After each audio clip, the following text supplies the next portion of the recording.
الحمد لله وكفى وسلام على عباده الذين اصطفى أما بعد قال النبي صلى الله عليه وسلم اليقين قوتي أو كما قال عليه الصلاة والسلام اللهم صل على سيدنا محمد وعلى آل سيدنا محمد وبارك وسلم۔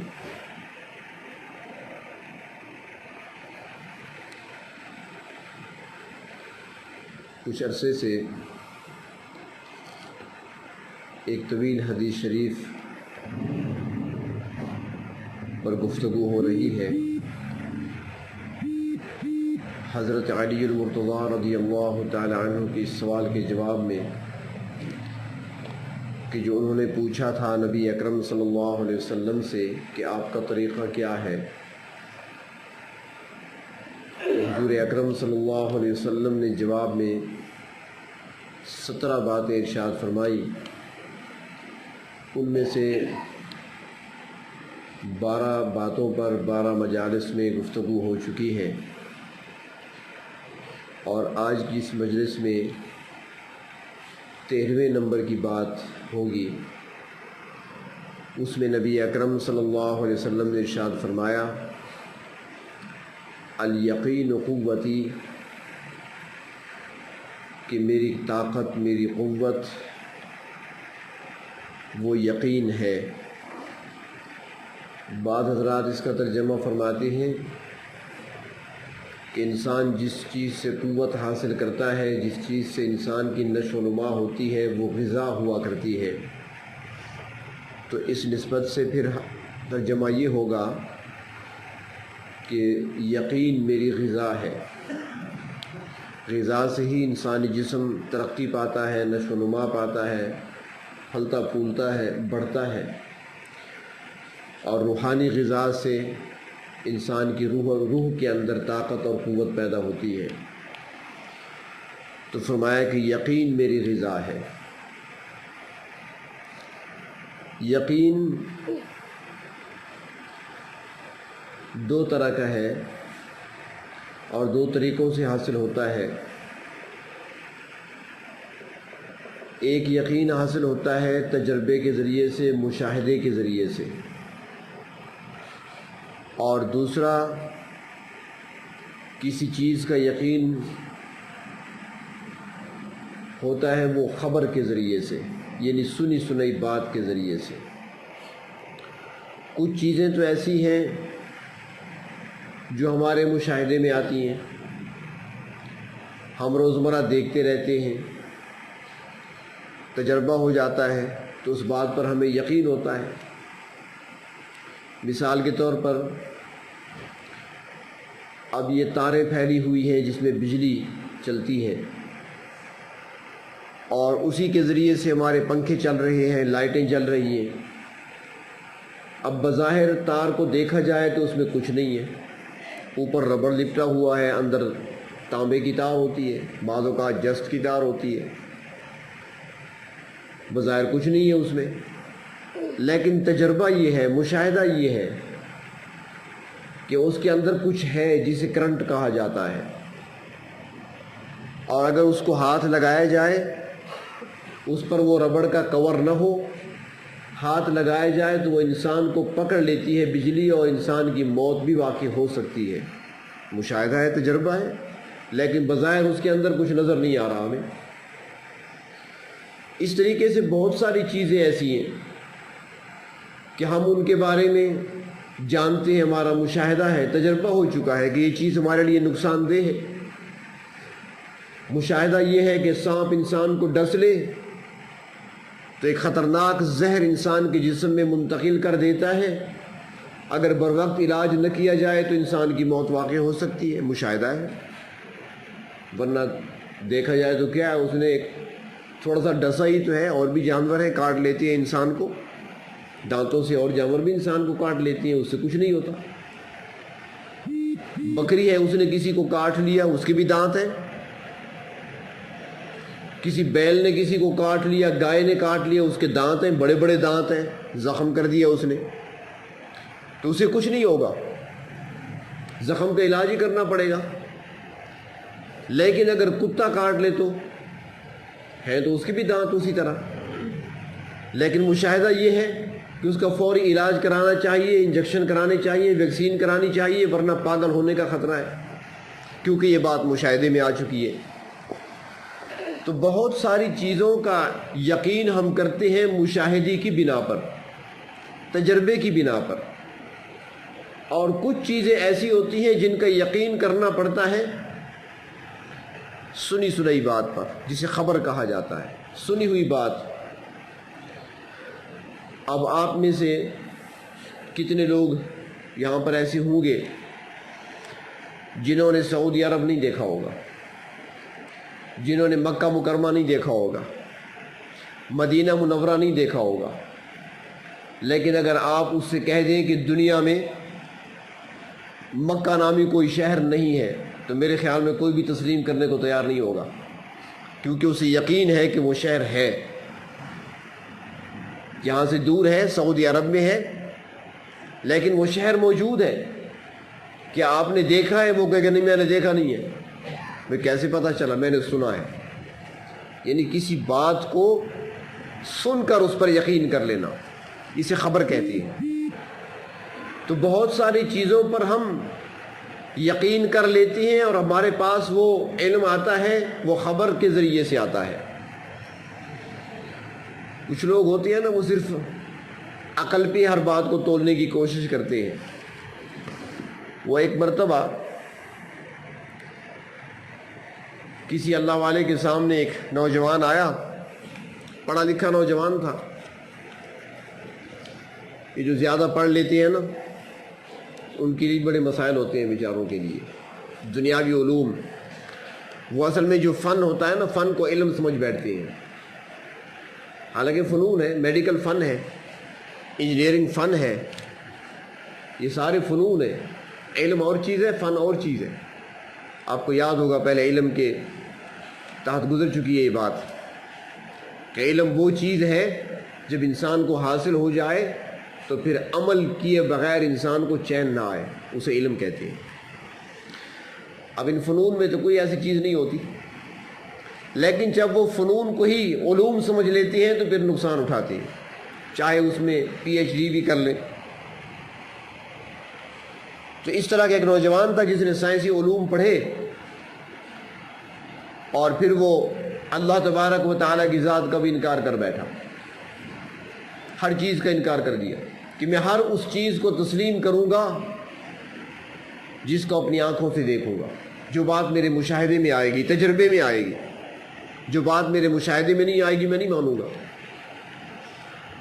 ایک اللہ والے کی خدمت میں پہنچا تو وہاں پر جب یہ بات چلی تو انہوں نے بڑے پیار سے سوال کیا۔ اس نوجوان کی بات سننے کے بعد سمجھ گئے کہ یہ بیچارہ روحانی بیمار ہے۔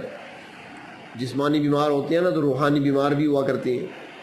وہ سمجھ گئے کہ روحانی بیمار ہے، بیچارہ معذور ہے۔ انہوں نے بڑے پیار سے اس سے سوال کیا کہ یہ بتاؤ کہ آپ کے والد صاحب کا نام کیا ہے؟ اس نے بتایا جی میرے والد صاحب کا نام عبدالجبار ہے۔ اچھا، آپ کو کس نے کہا ہے کہ عبدالجبار آپ کے والد ہیں؟ کیسے پتہ چلا؟ اب بیچارہ تھوڑی دیر کے لیے تو رک گیا، پھر کہنے لگا جی لوگ بھی کہتے ہیں اور شاید میں لوگوں کی بات پہ یقین نہ کرتا، میری امی نے مجھے کہا ہے کہ تمہارے ابو ہیں۔ انہوں نے کہا اچھا، تمہاری امی جھوٹ بھی تو بول سکتی ہے نا، ضروری نہیں کہ وہ سچ بولے، وہ جھوٹ بھی تو بول سکتی ہے، تمہارے پاس کیا ثبوت ہے کہ یہ تمہارا باپ ہے؟ اب اس نوجوان نے دیکھا کہ لوگ بیٹھے ہیں، سارے سن رہے ہیں، یہ تو میرا نسب بھی شک میں پڑ جائے گا، لوگ کہیں گے کہ اس کا باپ کون سا ہے، اس کو باپ کا ہی پتہ نہیں ہے۔ تو کہنے لگا نہیں جی میری ماں جھوٹ نہیں بولتی مجھ سے۔ اللہ والے نے کہا کہ تجھے اپنی ماں پہ اتنا اعتماد ہے کہ تمہاری ماں جھوٹ نہیں بولتی، جو کہتی ہے سچ کہتی ہے، تو وہ جس کو ساری دنیا صادق الامین کہتی ہے، جب وہ کہتے ہیں تو ہم کیسے کہہ لیں کہ جھوٹ ہو سکتا ہے؟ صلی اللہ علیہ وسلم، صلی اللہ علیہ وسلم۔ تو ان کی بات غلط کیسے ہو سکتی ہے؟ جب اللہ کے رسول نے فرما دیا ہمیں، تو تمہاری ماں کی بات پر، اپنی ماں کی بات پر تمہیں یقین ہے تو ہم اللہ کے رسول کی بات پر یقین کیوں نہ کریں؟ یہ بھی خبر ہے، وہ بھی خبر ہے، لیکن اس خبر سے وہ خبر مضبوط ہے۔ نوجوان نے اسی وقت کلمہ شہادت پڑھا، اس نے کہا آج میری دماغ کی وہ نسیں جو پہلے بند تھی آج کھل گئی، آج مجھے سمجھ آئی کہ حقیقت کیا ہے۔ تو یقین کرنا خبر کے ذریعے سے، اب جس کو یقین ہوتا ہے نا کہ روزی رساں کون ہے؟ اللہ ہے، کہتے تو ہم سارے ہیں نا، لیکن زبان سے کہتے ہیں، یہ بات دل میں نہیں اتری۔ روزی اللہ دیتے ہیں، جب یہ یقین ہو جائے گا تو پھر کوئی چور چوری نہیں کرے گا۔ جب یہ یقین کامل ہو جائے گا کہ روزی اللہ نے دینی ہے، اللہ کبھی کسی بندے کو بھوکا نہیں سلاتے، تو پھر کوئی ڈاکو ڈاکہ نہیں ڈالے گا، پھر کوئی کسی کے ساتھ دھوکہ نہیں کرے گا، پھر راشی رشوت نہیں لے گا، پھر سود خور سود نہیں لے گا۔ وہ جانتا ہے روزی اللہ نے دینی ہے، تو میں کس لیے ناجائز کام کروں؟ اللہ تو کھلاتے ہیں، اور ایسے کھلاتے ہیں۔ کسی کتاب میں دیکھا کہ ایک مرتبہ جمعے کے خطبے میں خطیب صاحب نے اسی عنوان پر بات کی کہ روزی جو ہے وہ اللہ کے ذمہ ہے، اور ہر کسی کی روزی اللہ تبارک و تعالیٰ اس تک پہنچاتے ہیں، اللہ نے ذمہ لے رکھا ہے خود۔ وَمَا مِن دَابَّةٍ إِلَّا عَلَى اللَّهِ رِزْقُهَا، کوئی جانور، کوئی بھی زندہ چیز ایسی نہیں ہے کہ اس کی روزی اللہ نے اپنے ذمہ نہ لے رکھی ہو۔ اب بتائیں، آپ دیکھتے ہیں درختوں پر چڑیاں بیٹھی ہوتی ہیں اس وقت، کیا ان کے گھونسلے میں کوئی راشن پڑا ہوا ہے؟ ان کے گھونسلے میں کوئی آٹا، کوئی گندم، کوئی دانے، کوئی چنے، کوئی چیز پڑی ہے کھانے کی؟ کچھ بھی نہیں۔ صبح اٹھتی ہیں اور درختوں پر بیٹھ کر تھوڑا دیر اللہ کا ذکر کر کے اٹھ جاتی ہیں، شام کو پیٹ بھر کے واپس آتی ہیں۔ باقی پرندوں کو دیکھیں، جانوروں کو دیکھیں، کیا ہے ان کے پاس؟ کچھ نہیں، روزی اللہ کے ذمہ ہے، اور سب کو روزی مل رہی ہے۔ تو اس خطیب صاحب نے جب یہ بیان کیا، ایک نوجوان سن رہا تھا کہ اللہ تعالیٰ ہر کسی تک اس کی روزی پہنچاتے ہیں اور ذمہ لیا اللہ نے۔ اس نے کہا میں کھانا نہیں کھاؤں گا، دیکھوں گا اللہ تعالیٰ روزی کھانا میرے پیٹ تک کیسے پہنچاتے ہیں۔ گھر آیا، اس نے ماں سے کہا میں کھانا نہیں کھاؤں گا، بھوک ہڑتال کر دی۔ ماں نے بڑا سمجھایا، دوپہر کا وقت ہو بھائی کھانا کھا لو، نہیں کھاتا۔ رات شام گزر گئی، جمعے کا دن گزر گیا، ہفتے کا دن آیا، دوپہر ہوئی، کھانا نہیں کھاتا۔ ماں نے جب زیادہ مجبور کیا نا، تو اس نے ایک سرانہ اٹھایا، چادر اٹھائی اور گھر سے نکل گیا۔ باہر جا کر، دیہاتی علاقہ تھا، ایک درخت کے نیچے جا کر لیٹ گیا۔ ماں بھی کھانا لے کر پیچھے پہنچ گئی اور اس کے قریب ہی کھانا رکھ دیا کہ چلو جب بھی جی چاہے گا کھا لے گا۔ واپس آ گئی۔ اب کھانے کی خوشبو بھی آ رہی ہے، بھوک بھی لگی ہوئی ہے، کل سے کھانا نہیں کھایا، لیکن کھاتا نہیں ہے۔ کہتے ہیں میں دیکھتا ہوں مولوی صاحب نے جو کہا ہے کہ اللہ تعالیٰ ہر ایک کی روزی اس کے منہ تک پہنچاتے ہیں، جو دانہ لکھا ہوا ہے نا اس کا مقدر میں، وہ پہنچ کر رہے گا اس کے منہ اور پیٹ میں۔ میں دیکھتا ہوں میرے منہ میں کیسے پہنچتا ہے، میں نہیں کھاتا۔ اب کھانا پڑا ہوا تھا، وہاں پر کوئی 4-5 افراد جوان گزرے جو چوری کی نیت سے جا رہے تھے، کہیں پر ڈاکہ ڈالنے جا رہے تھے۔ بھوک ان کو لگی ہوئی تھی، انہوں نے دیکھا کہ کھانا پڑا ہوا ہے۔ انہوں نے کہا کھانا جب پڑا ہے تو بندہ بھی ہوگا۔ دیکھا تو وہاں دور ایک درخت کے نیچے بندہ بھی لیٹا ہوا، چادر ڈال کر۔ اب یہ مشورہ کرنے لگے، یار بات کیا ہے، کھانا یہاں رکھا ہے، بندہ وہاں لیٹا ہوا ہے۔ اس نے کہا، آپس میں مشورہ کیا، انہوں نے کہا بات ایسی ہے کہ اس کو ہمارے آنے کا پتہ چلا ہوگا۔ وہ کہتے ہیں نا چور کی داڑھی میں تنکا، ان کو فکر تو ہوتی ہے نا۔ تو جب آپ کسی کی غیبت کر رہے ہوتے ہیں نا تو بار بار مڑ کر دیکھتے ہیں کوئی دیکھ تو نہیں رہا، غلط بات ہے۔ اور جب دین کی بات کر رہے ہیں تو پھر ادھر ادھر دیکھنے کی ضرورت ہی نہیں ہے، سارے سنیں تو کیا ہے، غلط بات ہوگی تو چھپا کر کریں گے۔ فکر ہوتی ہے بھی کوئی سن نہ لے، کوئی دیکھ نہ لے۔ تو انہوں نے کہا کہ یہ لگتا ایسے ہے کہ ہمارے بارے میں اس کو معلوم تھا، یہ کھانا اس نے ہمارے لیے رکھا ہے، یقیناً اس کے اندر زہر ملایا ہے کہ ہم کھائیں گے اور مر جائیں گے۔ اب کیا کریں؟ اس نے کہا کہ اچھا اس نے ایسے کیا ہے، آؤ اسی کو کھلاتے ہیں، کھائے گا یہ خود، اگر مرنا ہے تو یہ مرے گا۔ اب آگے اسے کہا اٹھو کھانا کس کا ہے؟ اس نے کہا جی میری امی نے رکھا ہے. تو کس لیے؟ میرے لیے. کھاتے کیوں نہیں؟ نہیں کھاتا. اچھا نہیں کھاتے اس کا مطلب ہے تم نے ہمارے لیے رکھا ہوا ہے, ہمیں مارنا چاہتے ہو, زہر ملا ہے. اس نے کہا نہیں یار میں نے کوئی زہر نہیں ملا ہے. انہوں نے کہا جانتے ہیں تمہیں ہم. ابھی دیکھتے ہیں. جوتے اتار لیے, مارنا شروع کر دیا. کھاؤ ہمارے سامنے, زہر ملایا نا تم نے, پہلے تم کھاؤ. اب جوتے پڑ رہے ہیں, خوب اسے مارا پیٹا زبردستی, مجبور ہو کر اس نے 2-4 لقمے لیے کھانے کے. مار رہے ہیں پیٹ رہے ہیں, وہ کھا رہا ہے. جب انہوں نے دیکھا نا کھا رہا ہے یہ تو کچھ نہیں ہو رہا, اس نے کہا یار بات یہ ہے کہ لگتا ہے یقیناً زہر نہیں ہے تو ہم بھی کھاتے ہیں. مل کر کھانا کھا لیا. اب کھانا کھا کر برتن اٹھا کر گھر آیا. اگلا جمعہ آیا نا, مسجد میں جا کر پہلی صف میں بیٹھا. امام صاحب نے جب بیان شروع کیا نا تو آخر میں اس نے کہا کہ روزی رساں اللہ کی ذات ہے. تو یہ کھڑا ہو گیا. اس نے کہا خطیب صاحب, مولوی صاحب بات پوری کیا کرو. اس نے کہا پوری بات کیسے ہوتی ہے؟ اس نے کہا یہ کہو کہ اللہ تعالیٰ روزی کھلاتے ہیں, ایسے کھلاتے ہیں کہ جوتے مار مار کے کھلاتے ہیں. جوتے مار مار کے کھلاتے ہیں. تو جب انسان کو یقین ہو جائے کہ روزی اللہ نے دینی ہے, پھر اس سے غلطی نہیں ہو سکتی. پھر اس سے نہ چوری ہو سکتی ہے, نہ وہ ڈاکہ ڈال سکتا ہے, نہ وہ سود کھا سکتا ہے, نہ وہ رشوت لے سکتا ہے. اسے یقین ہے روزی اللہ نے دینی ہے, تو میں غلط راستہ کیوں اختیار کروں؟ آج دنیا میں بہت سارے ایسے لوگ ہیں جن کی باتوں پر ہم یقین کر لیتے ہیں. ایک انجینئر آ جائے اور وہ بتا دے کسی بلڈنگ کے بارے میں کہ یار یہ بلڈنگ جو ہے نا یہ بڑی خطرناک ہے اور اس میں اب بہت احتیاط کریں, رات کو یہاں نہ سویا کریں, خطرہ ہے اس کے گر جانے کا. تو بتائیں ہم اس پہ یقین کریں گے کہ نہیں کریں گے؟ ہم سونا چھوڑ دیتے ہیں, قیمتی سامان وہاں سے نکال لیتے ہیں.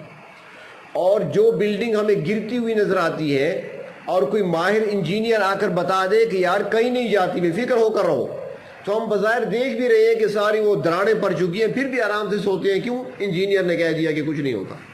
یقین کر لیتے ہیں ہم. ڈاکٹر ہمیں نسخہ دیتا ہے تو ساتھ پرہیز بتاتا ہے, فلاں چیز کھاؤ گے تو یہ نقصان ہوگا, تو ہم پرہیز کرتے ہیں. ڈاکٹر کی بات کو مان لیا. ڈاکٹر نے کہہ دیا آپ کو شوگر ہے اور شوگر پھلوں میں سے کیلے میں سب سے زیادہ ہے, لہٰذا کیلا نہ کھایا کرو. اب شوگر کے مریض کیلے کے قریب نہیں جاتے. اب کیلے کے اندر کچھ نظر آتا ہے, چکھ کر دیکھو چینی زیادہ ہے اس میں, کیا وہ آم سے زیادہ میٹھا ہے؟ نہیں, آم سے زیادہ میٹھا نہیں. لیکن ڈاکٹر نے کہہ دیا کہ کیلے میں شوگر زیادہ ہے تو ہم نہیں کھاتے, آم کھا لیتے ہیں. شوگر کے مریض جو ہے آم کھا لیتے ہیں, کیلا نہیں کھاتے. ڈاکٹر نے منع کیا اس میں شوگر زیادہ ہے. تو اب ڈاکٹر کی بات پہ ہم نے یقین کیا, انجینئر کی بات پہ ہم نے یقین کر لیا, تو نبی اکرم صلی اللہ علیہ وسلم جن پر ہم ایمان لا چکے ہیں, جن کا کلمہ پڑھ چکے ہیں, ان کی بات پر ہم یقین کیوں نہیں کرتے؟ جب آپ نے فرما دیا کہ یہ کام کرو گے تو یہ نقصان ہوگا, جھوٹ بولو گے تو یہ نقصان ہوگا, کسی کو دھوکہ دو گے تو یہ نقصان ہوگا, ملاوٹ کرو گے تو یہ نقصان ہوگا, ہم باز نہیں آتے. ڈاکٹر کی بات پہ یقین ہے, انجینئر کی بات پہ یقین ہے, کسی بڑے آدمی کی بات پر یقین ہے, لیکن اللہ کی بات, اللہ کے نبی کی بات پر یقین کیوں نہیں آتا؟ یہی وہ ایمان کی اور یقین کی کمزوری ہے جس کو کہا جاتا ہے نا کہ ایمان کی کمزوری, یقین کی کمزوری, یہی چیز ہے. ایک مسلمان کی شان تو یہ ہونی چاہیے کہ اللہ کے نبی نے جو فرما دیا بس اسی کے اندر ہی نجات ہے, اسی کے اندر ہی کامیابی ہے. جو آپ نے فرما دیا یہ کائنات کا نظام بدل سکتا ہے, سورج اور چاند اپنے راستے تبدیل کر سکتے ہیں, آسمان ٹوٹ سکتا ہے دن رات میں اور رات دن میں بدل سکتا ہے, لیکن اللہ کے نبی کا قول غلط نہیں ہو سکتا. ایک مسلمان کی شان تو یہ ہونی چاہیے جو آپ نے فرما دیا. صحابہ کرام کو یہی یقین تو حاصل تھا, یہی یقین کی دولت تھی جو صحابہ کرام کے پاس تھی کہ اللہ کے نبی نے جو فرما دیا بس وہ ٹھیک ہے, کامل یقین اس پر. وہ ایک صحابی ہے, اللہ کے محبوب صلی اللہ علیہ وسلم مسجد میں ارشاد فرما رہے تھے کہ خاص بات کہنا چاہتے تھے صحابہ کرام سے. تو آپ نے صحابہ کرام سے فرمایا, اس وقت مسجد میں کچھ لوگ کھڑے ہوئے تھے, کچھ ابھی آ رہے تھے, اور آپ سب کو متوجہ کرنا چاہتے تھے, بات اہم تھی. تو آپ نے بات کی اہمیت کے پیش نظر فرمایا کہ جو جہاں ہے وہی بیٹھ جائے تاکہ وقت ضائع نہ ہو. جو جہاں پہ ہے وہیں بیٹھ جائے۔ صحابہ کرام جہاں تھے وہیں بیٹھ گئے۔ ایک صحابی مسجد میں داخل ہو رہے تھے، ایک پاؤں مسجد کے اندر ہے، ایک باہر ہے، ابھی پورے داخل نہیں ہوئے۔ اللہم افتح لی ابواب رحمتک پڑھتے ہوئے اگلا دایاں قدم اندر رکھا، بایاں بھی باہر تھا۔ اللہ کے نبی نے فرمایا جو جہاں ہے وہیں بیٹھ جائے، وہ وہیں پر بیٹھ گیا، ایک پاؤں اندر ایک باہر۔ اللہ کے نبی کی نظر پڑی، فرمایا کیسے بیٹھے ہو تم، اندر آ جاؤ، کیوں بیٹھ گئے؟ عرض کہ یا رسول اللہ صلی اللہ علیہ وسلم میں اندر تو آ رہا تھا، آپ کی آواز کانوں میں پڑی جو جہاں ہے وہیں بیٹھ جائے، تو میرے دل نے فیصلہ کیا اگر آگے قدم اٹھاتا ہوں تو سیدھا جہنم میں جائے گا۔ آپ کا حکم کانوں میں پہنچ گیا، بس جو قدم جہاں تھا وہیں رک گیا۔ یہ یقین تھا ان کو کہ بات کو ہم نے ایسے ماننا ہے۔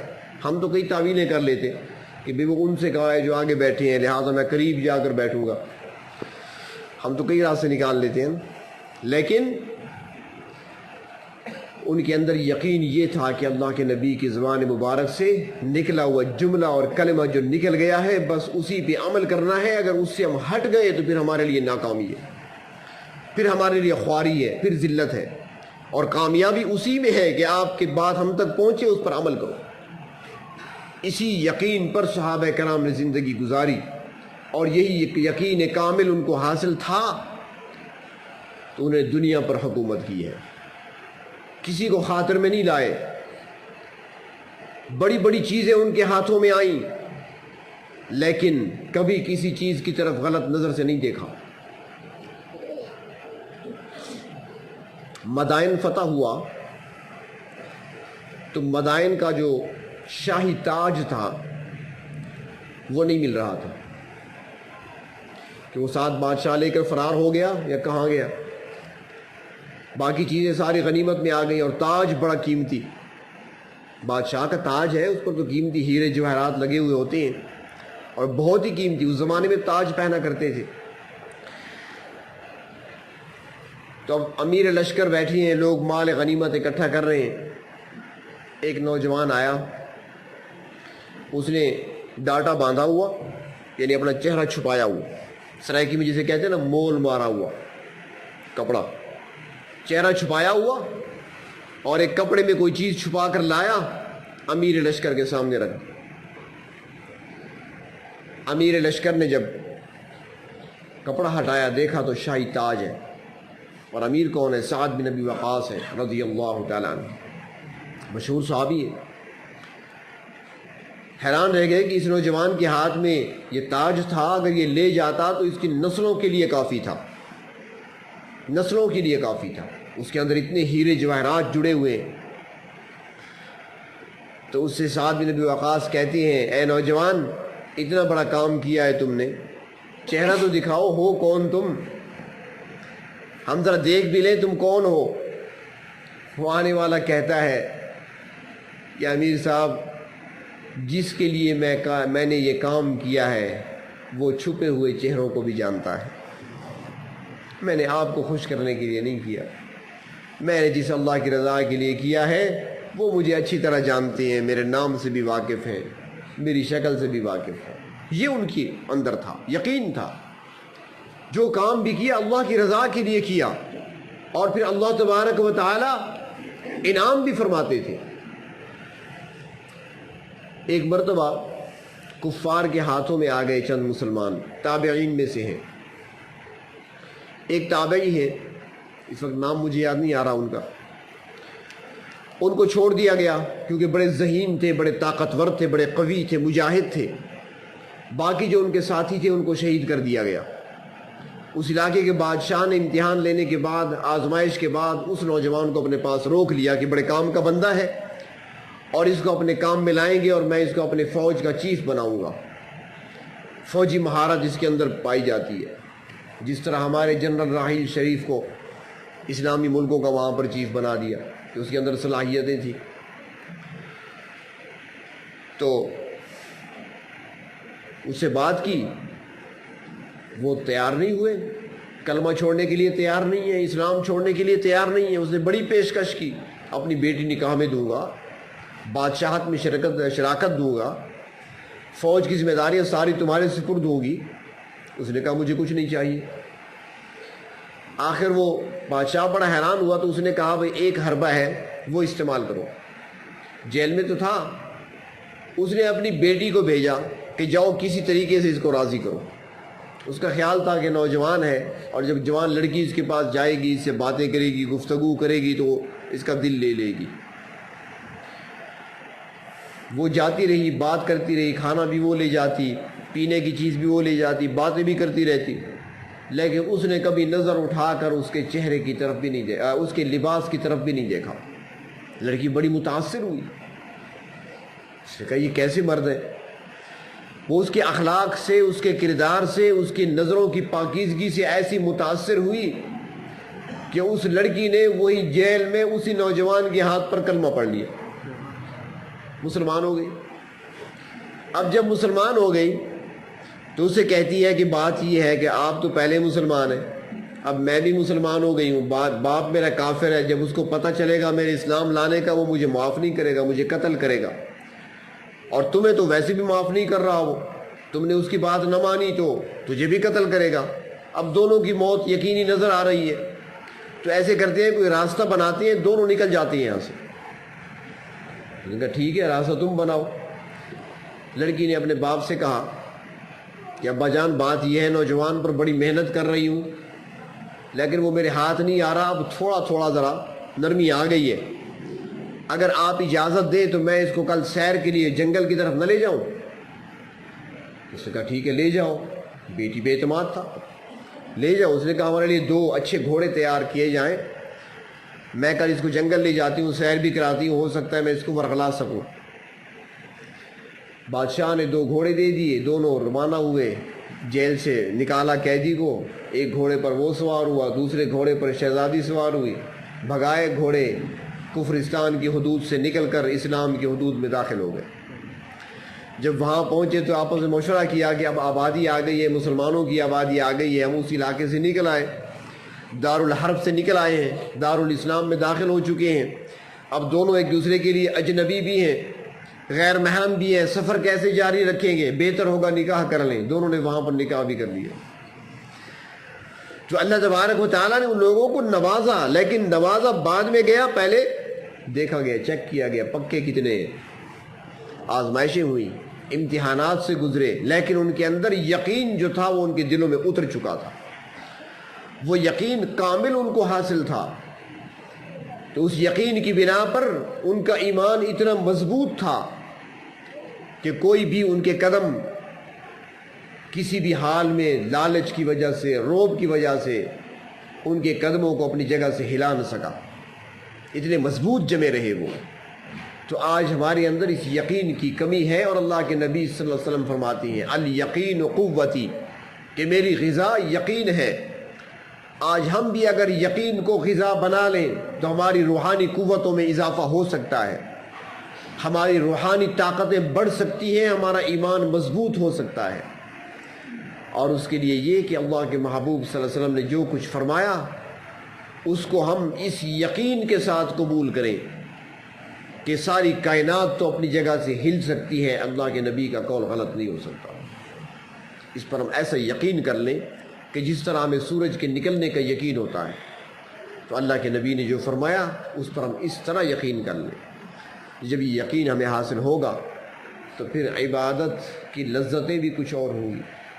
آج ہماری دعاؤں میں یقین نہیں ہے، آج ہماری عبادات کے اندر ہمیں یقین نہیں ہے، ہم مسجد میں داخل ہو جاتے ہیں ہمیں یقین نہیں ہوتا۔ اللہ تعالیٰ نے تو وعدے کیے ہیں کہ میرے گھر میں جو آئے گا مجھ سے مانگے گا تو میں اس کو عطا کروں گا۔ ہم آ جاتے ہیں اللہ کے گھر میں داخل ہو جاتے ہیں، ہمیں پھر بھی یقین نہیں ہوتا، دعا کے لیے ہاتھ اٹھائے ہوتے ہیں، یقین نہیں ہوتا قبول ہوگی کہ نہیں ہوگی، مانگ رہے ہیں یقین نہیں ہوتا۔ حالانکہ ہم دنیا میں کسی کے پاس جاتے ہیں، مثال ہے آپ جا رہے ہیں کسی کے پاس، آپ کو قرض چاہیے، کچھ رقم آپ کو چاہیے یا کوئی بھی چیز آپ کو چاہیے، آپ کسی دوست کے پاس جا رہے ہیں،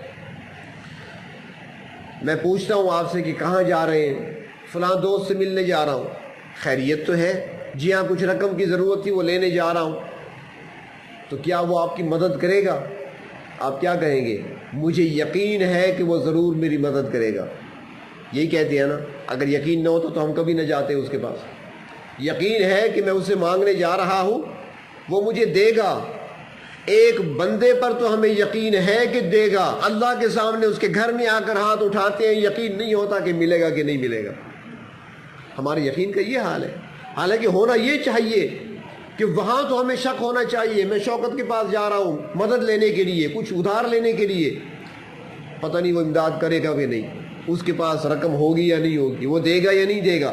لیکن جب میں مسجد میں آؤں، ہاتھ اٹھاؤں، تو یہاں مجھے یقین ہونا چاہیے جس سے مانگا ہے اس کے پاس ہے، اور خود کہا ہے کہ مجھ سے مانگو میں دوں گا۔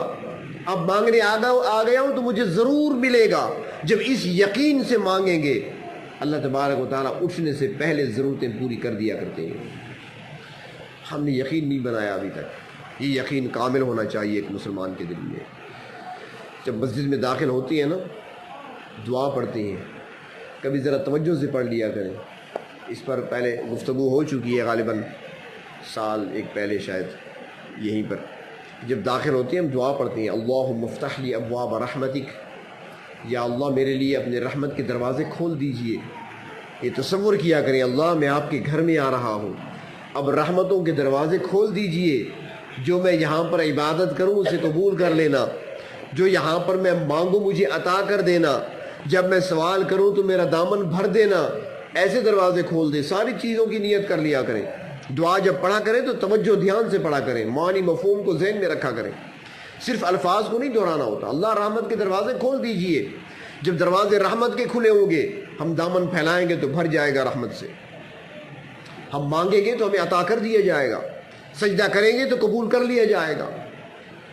تو یقین بنانے کی ضرورت ہے، اور اللہ کے نبی فرماتے ہیں کہ میری غذا وہ یقین ہے، اور میری طاقت اور قوت وہ یقین ہے۔ تو آج ہم بھی اسی یقین کے ذریعے سے اپنی قوت میں اضافہ کر سکتے ہیں۔ دنیا کی چیزوں میں تو ہمیں یقین ہے، لیکن آج ہمیں اللہ تبارک و تعالیٰ کی عطا کرنے میں، اللہ تبارک و تعالیٰ سے مانگنے میں بھی یقین کامل حاصل نہیں ہے۔ اور اللہ کے محبوب صلی اللہ علیہ وسلم نے جو فرمایا، آپ صلی اللہ علیہ وسلم کے فرامین پر بھی آج ہمیں یقین کامل نہیں ہے۔ حالانکہ چاہیے تو یہ تھا کہ ہمیں صرف علم الیقین نہیں، عین الیقین نہیں، بلکہ حق الیقین ہونا چاہیے تھا کہ جو اللہ کے نبی نے فرمایا وہ بالکل برحق ہے۔ تو اللہ تبارک و تعالیٰ اس یقین کامل کی دولت سے ہمیں نواز دیں۔